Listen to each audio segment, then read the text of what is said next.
Hello guys, magandang umaga po sa ating lahat. Ngayon guys, dito naglalakad na po, din po ako sa bakuran po, malapit po sa amin. Uh, Pinto-pinto lang po ako ngayon guys ha. Pagpasensyahan niyo na po yung mga kwento ko. Ano po guys, ngayon masayang masaya po ako sa awa po ng Panginoon dahil 40th birthday ko po ngayon guys. So happy birthday to me. So ngayon guys, nandito po ako sa bakuran. Palakad-lakad po ako tuwing umaga po dito sa bakuran guys, kahit 20 to 30 minutes lang po dahil ito na po ang nakasanayan ko po na kailangan maglakad po ako ng 20 to 30 minutes kada araw. Dahil po guys, ang hirap po talaga ng pinagdaanan ko sa sa sarili na hindi ko alam kung ano pong nangyayari po.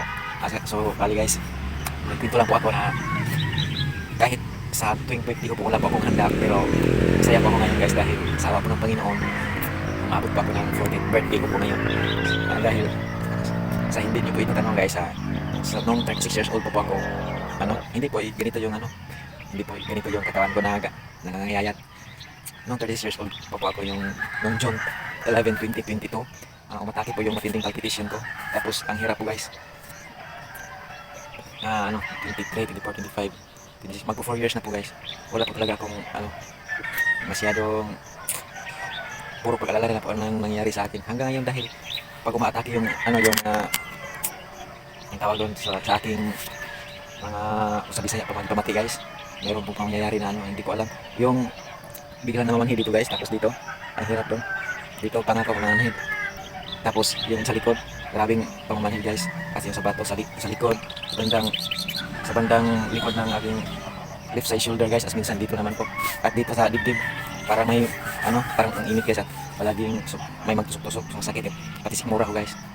Tapos yung kamay ko minsan hindi ko alam kung manginginig yung kaliwang kamay ko guys. Tapos minsan yung mga kalamnan ba yung Tagalog sa unod mas Bisaya guys, yung mga kalamnan parang nagkurog ba, so ang hirap guys. Tapos ang tagal ko pong nakapalaboratory ko noong 2023, normal po yung CBC ko, at ngayon 2025 nakapalaboratory po ako, normal naman din po guys, at hindi ko pa nakontento dahil masakit yung dibdib ko, kaya nagkapa-ECG ko po guys. Sabi po ng doktor na yung result sa sinus bradycardia po yung result sa aking laboratory sa ECG po guys. Tapos sabi po ng doktor, normal naman din po, siguro umagal yan po yung heartbeat ko nung pag-test. Tapos nakita po sa ECG na normal naman din po yung guys. So ang hirap na po talaga guys pag umaatake po yung may mga yung problema sa ating pangatawan, tapos wala pa tayong pera na ika-laboratory guys. Yun po yung nangyayari sa akin. Ang tagal ko po nakapag-laboratory dahil wala po akong pera nung umatake yung palpitation ko. So yun lang po guys, yung ginagawa ko na lang po, nagpipray na lang po ako sa ating Panginoon guys. Tapos sa totoo lang po, kahit kunti lang po ang kita ko, pinafocus na lang po ako nag-focus lang po ako sa pag-inom ng food supplement para lang may pang-ambag sa aking katawan, dahil ang hirap po talaga guys. Nung 36 years old po ako, ang timbang ko po is 67 kilograms, at after 1 month nung umatake yung palpitation ko po is bumagsak po diretso ng 53 kilograms. Pero matinding takot, nervyos, nandito na po lahat guys. Grabe ang ginagawa ko po pag nung umatake ko, grabe kong kasi para akong guys, high blood yung pag tumataas yung BP ko, ginagawa ko, kain lang ako ng puro gulay lang po guys. Tapos lagi ako nagpapawis para lang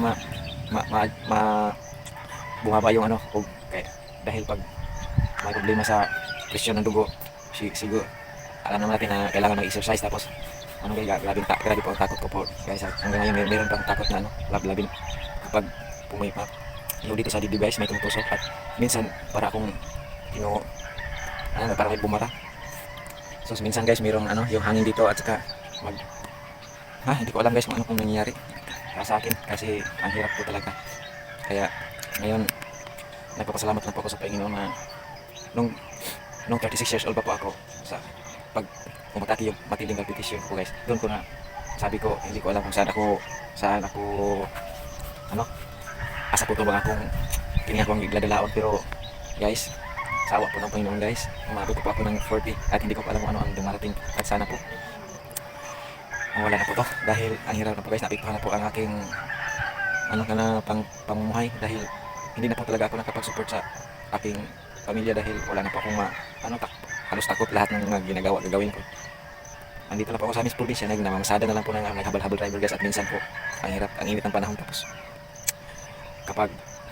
kapag bumabiyahe ako na grabing init ng panahon, tapos umatake talaga yung stress guys. Doon ko po nasabi na siguro sa stress, at sa stress lang po ito nanggaling po lahat dahil po grabe po ang stress. Ang hirap po talaga ang stress. So yun po guys, ito na po, mas mabuti po talaga pala guys yung yung meron po tayong pangatawan na baskog, yung walang sakit. Mas mabuti ating pangalagaan dahil ang hirap po talaga pag magkasakit, pag ma-stress, tapos ang hirap po talaga pag wala po tayong pira na panggamot, hindi po natin alam kung ano mangyayari. So okay na sa ngayon guys, sa awap ng Pinoon medyo okay naman po, at sana po maabot pa po lang maraming mga taon kahit mahirap ang buhay, bahala na walang pera, basta wala lang po talagang sakit. Totoo na po yun guys, okay lang po walang pera basta wala pong sakit. Pero paano po ngayon tulad ko po guys, wala pang pera tapos nagkaganito, ang hirap po talaga. So mas mabuti po talagang meron pera para pag po magkasakit, meron pang hospital.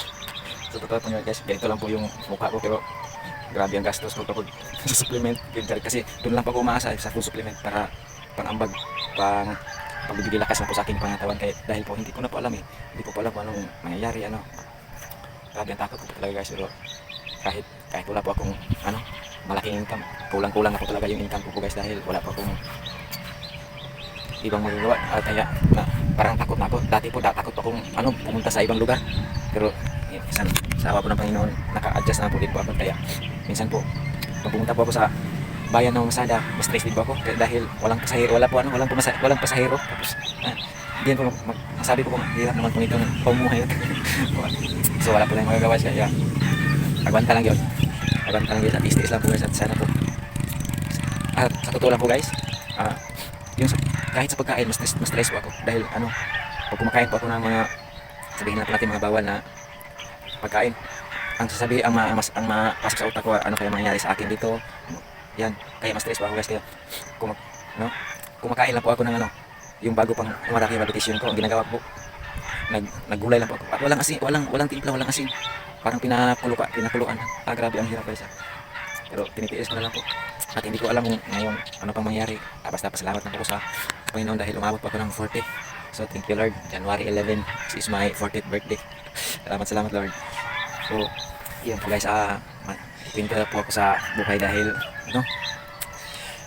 wala pa akong ibang ma-upload dahil hindi po ako nakapag-upload na palagi sa channel ko po guys, dahil hirap po talaga. Parang kung minsan lang po ako makapag-upload, makagawa ng video, dahil po pag pumatake yung sa ulo ko, parang siguro po dahil po sa radiation po ito, dahil nagtatrabaho po ako ng internet cafe po bago wala pang pandemic na 15 years po ako sa internet cafe. Tapos parang masakit na din po yung ulo at mata ko, tapos kaya minsan hindi na po ako mag-upload, makagawa po ng video. So yun na po guys, at maraming salamat po sa lahat. At sa ngayon guys, laban lang po, wala po akong magawa, kailangan ko po lumaban. Minsan masasabi ko po sa sarili ko na bakit ako nakaganito, tapos wala naman po akong bisyo, pero yung mukha ko parang adik. Joke lang. Parang tingnan niyo pa ako guys, wala, ang hirap po talaga, nangyayat po guys. So dito na lang po guys, tatapusin ko na lang po yung kwento ko, at pagpasensyahan na lang po at sa mga yung mga sumusuporta po sa akin channel, pagpasensyahan niyo na po na hindi po ako nakapag-support sa inyo dahil sa mga kaibigan ko po.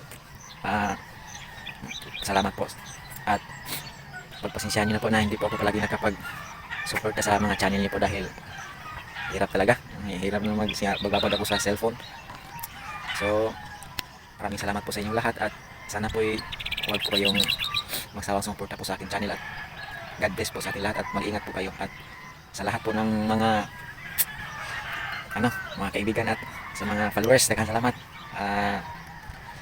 Gandang araw po sa ating lahat, at it's my 40th birthday, at sana po umaabot po ako ng tayo lahat, umaabot tayo ng marami pang mga taon na makipagbakbakan sa mga problema.